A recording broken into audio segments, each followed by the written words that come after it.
ننګرهاریان د ولسمشریزه ټاکنو ټیمونو له لوري له وخت نه مخکې د بریا اعلانونو سخت اندېښمن کړي دي. دوی زیاتوي چې تیرې ټاکنې تر یوه برید رڼې وي او ګڼ شمېر خلک د خپلې رایې کارونې په موخه په سختو شرایطو کې له کورونو راووتل او تر ټاکنیزو مرکزونو یې ځانونه ورسول. خو که دا ځل ولسمشرۍ نمایندان او ټیمونه یې له وخته مخکې د بریا اعلانونه وکړي، خو هیواد به د یو بحران پر لوري ورټیل وهي. په ورته مهال د ولایتي شورا غړي له ټاکنیزو ټیمونو غوښتنه کوي چې د ټاکنو خپلواک کمیسیون تر اعلان دې له صبره کار واخلي او پر دغه ملي پروسه دې د خلکو باور نه کموي. د ولسمشریزه ټاکنو د نهایي پایلو له اعلان مخکې د ځینو ټیمونو له لوري د بریا په اړه خلکو اندېښنې را پیدا کړي دي. د ننګرهار خلک وایي د ولسمشریزه ټاکنو ټیمونه دې د خلکو رایې ته درناوی وکړي او بې ځایه د تش په نوم د بریا اعلانونه نه کوي.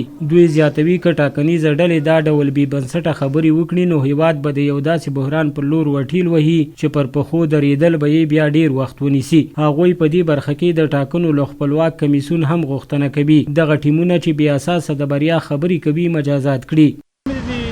ټاکنیز ټیمونو دغه ده چې هغوی هر یو مخکې د انتخاباتو نه ځان برنده اعلانوي. دا به خبره نه وي ځکه دلته خلکو د سر په بدله باندې رایې ورکړي دي. زیاتره خلکو نه پکې ګوتې غوڅې شوي دي. زیاتره ان دومره سپین ږیري مایي به موږ لیدلي دي چې تللي دي چې ډېر په سخته مشکلاتو باندې ورته رایې ورکړې. خو باید د خلکو د رایې ته درناوی وکړي او د کمیسیون تر پرېکړې ته انتظار وکړي تر څو دا وطن یو بحران حالت ته لاړ نه شي. رایه ورکړې خپله او دا یو تخطي ده چې انتخاباتو کمیسیون ته پاندا باید پرې ونیول شي. ولې چې هر څوک خپل ځان رئیس جمهور کړي نو انتخابات څنګه ولې ځان ته راغلي. ما غوښتنه د ټولو کاندیدانو نه دا دی چې 15 سوالو نه یا 18 چې هر څه چې دي باید خپل حق باندې قناعت وکړي او هغه شی چې په هغه باندې قناعت وکړي او د چا چې رایې ډېرې شوې هغه ته مبارکي ورکړي. یوازې عام خلک نه دي چې په دې اړه اندېښنه لري او د ولسمشریزو ټاکنو د ټیمونو له لوري د بریا اعلانونه یو ناسمه چاره بولي، بلکې د ننګرهار ولایتي شورا غړي هم په دې تړاو ورته نظر لري.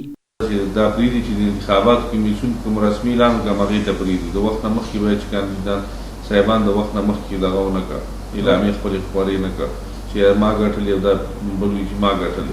منلو او نه منلو خبرې ګڼې چې یو سړی وي زه نه منم. یو حقیقت باید موږ او تاسو ټول په خپلو سترګو لیدلی دی چې څوک مخکې دی او د چا رایې ډېرې دي. یو سړی راپاڅي چې وایي زه نه منم خو هغه خپله زورواکي کوي او د زورواکۍ وخت ختم شوی دی.